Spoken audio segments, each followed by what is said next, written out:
Hello everyone, welcome to The Redheaded Crafter. My name is Ashley and I'm so happy you're here. Today is my first ever open playlist challenge. It is Makeover Monday. The challenge is to make over Dollar Tree item and a thrifted item. That's it. Make it your own, and that's basically what DIYing is anyways. I have a lot of fun, talented people that join. Make sure you check them all out.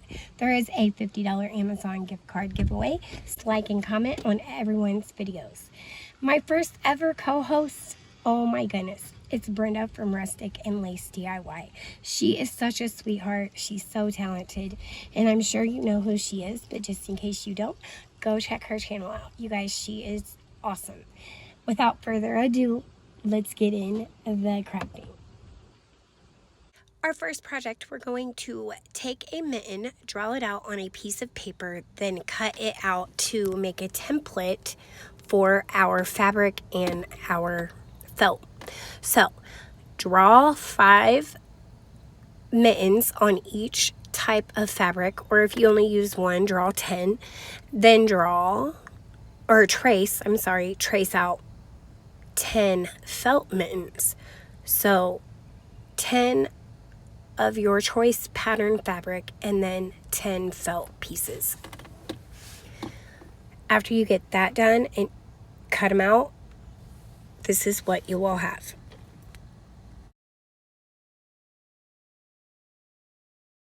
Now it's time for us to put them together. So take a pattern piece and a felt piece and hot glue them together almost all the way, leaving a little opening at the bottom of your mitten. Leaving that opening at the bottom, you're going to take a little bit of old pillow stuffing or batting, anything you have on hand, to fill your mittens up just a little bit so they're not so flat.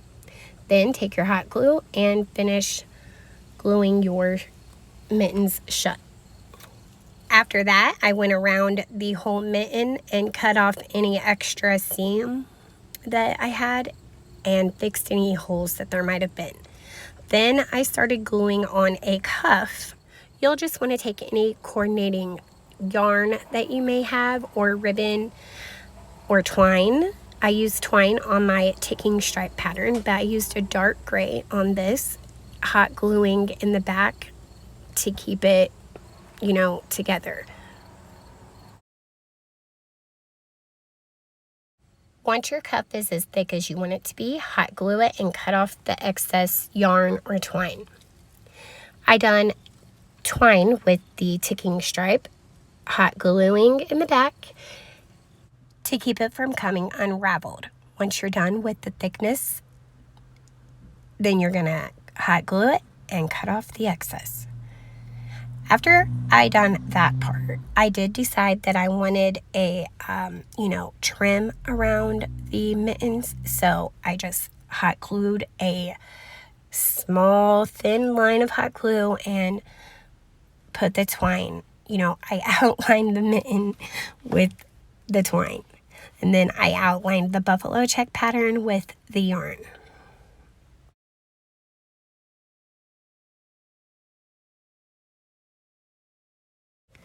When I was doing the yarn, it did go down a little bit easier, I believe, because the yarn's a little bit thicker than the twine, so you can keep that in mind as well. Once you outline your mitten, you are going to also take a extra string and glue it behind that mitten, and then we're going to glue that to a thicker piece of jute. I just glued one on each or every 4 inches. Then once I was done with that, I tied a tassel at the end of each one, and here's how it turned out. Our next project, we're going to take 4 pumpkins from Dollar Tree, some of these craft sticks, and one of these Merry and Bright plaques, all from Dollar Tree. Sand down your plaque as well as your pumpkins. We're going to get all that glitter off of the pumpkins and remove the bow and stem. After we get those all sanded down, we're going to also remove the stickers and wipe them down. Then we're going to paint. I just used my heat gun to help me get those stickers off as clean as possible.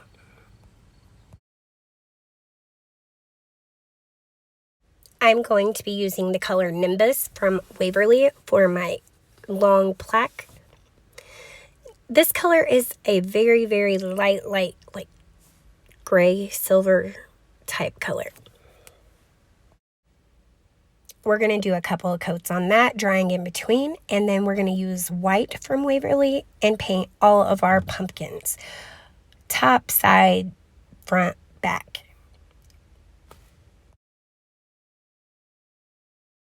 I done 2 coats on those pumpkins, drying in between, and now we're going to make the hats for our snowmen. Now, I needed a longer piece and then 2 shorter pieces. So cut 4 long pieces and 8 of these shorter pieces. And this is what you will end up with. After you've cut them down, we're going to sand them, so we can have them pretty even. And then we're going to assemble our hats.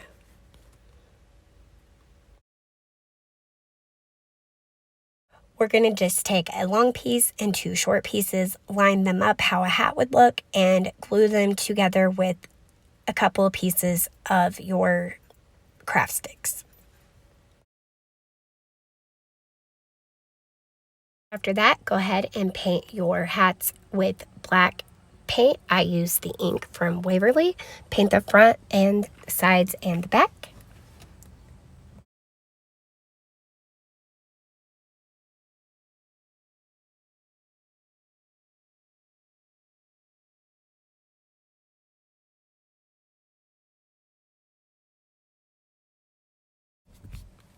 I use my heat gun to help dry my hats so I could then glue them on my pumpkins.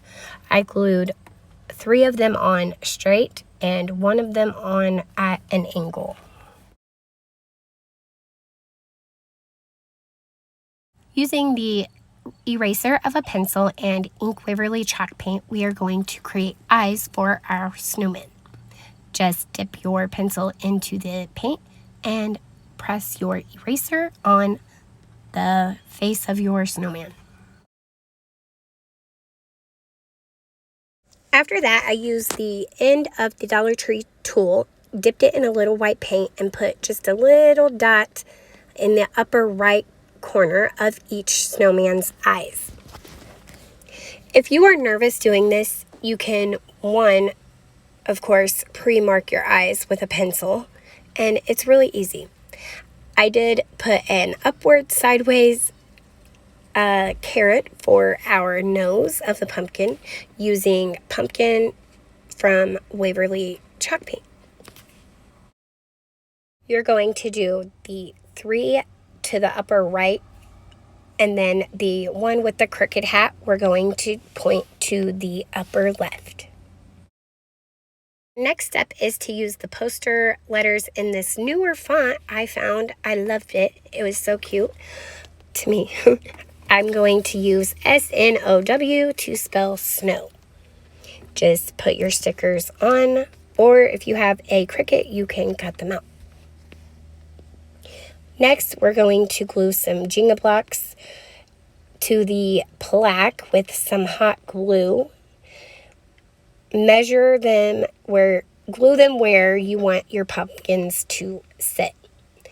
Then put some hot glue on the bottom and the back of your snowman and set it down, or the bottom and the side of the Jenga block. Glue each one of your snowmen on, and this is what you will end up with.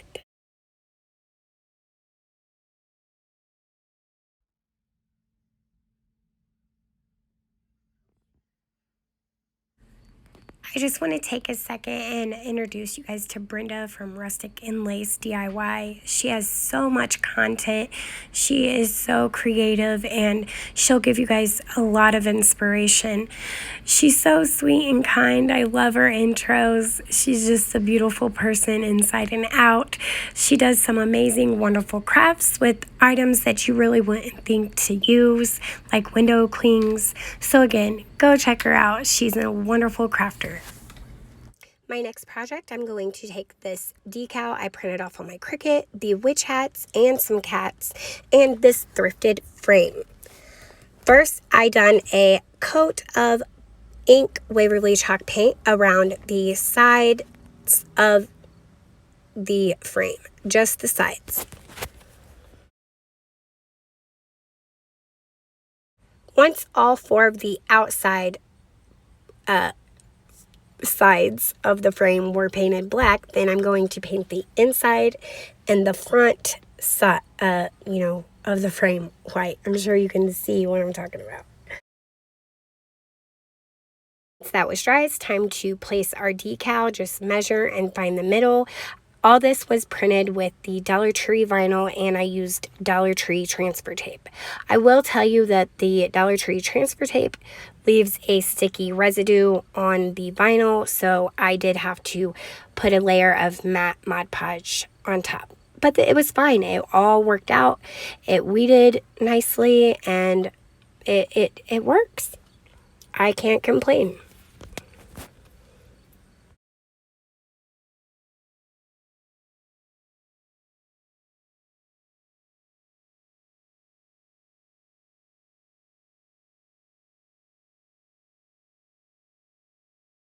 After removing the transfer tape, I just put a layer of matte Mod-Podge over it, and it was great. Now I'm going to paint a hat and a cat with ink Waverly chalk paint and fill the hole with some Dollar Tree spackle. Once that's dry, we're going to glue that on either side of the word witches.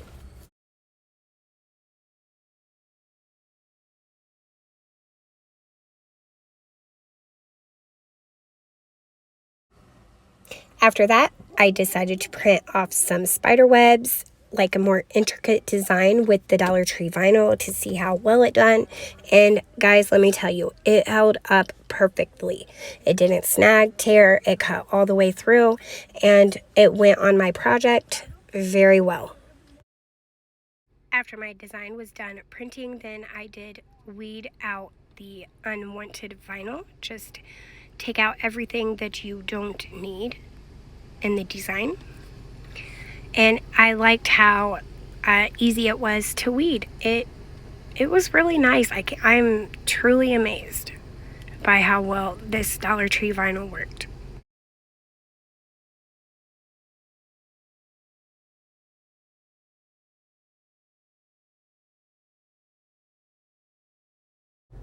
After I was done weeding out all the vinyl, then I flipped over my mat and pulled my mat away from my design. This prevents any creasing in the design.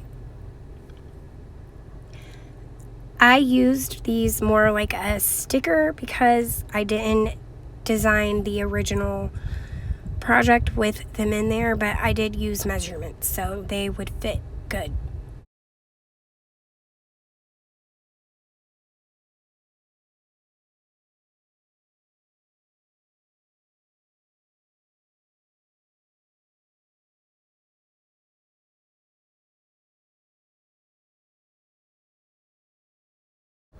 I just placed the vinyl spiders down where I thought they looked good hanging and got rid of the excess vinyl that I didn't need, and everything turned out perfect.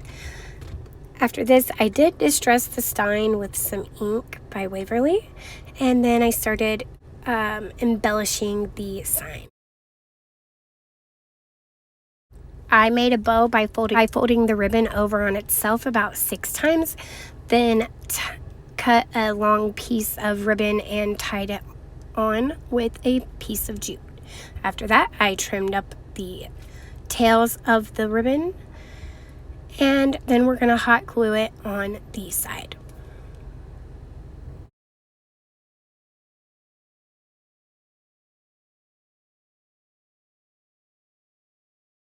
Just use a little dot of hot glue on the bow and on the sign, and then put your tail how you want it to flow on the sign and use a little dot there as well.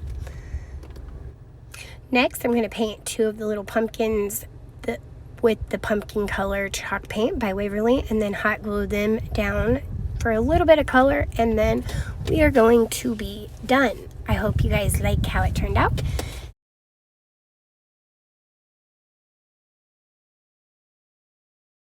Thanks for sticking around. Here's how the sign turned out, and I hope you guys got lots of inspiration. I know I had Christmas and Halloween, but come check me out on Facebook and Instagram. Bye!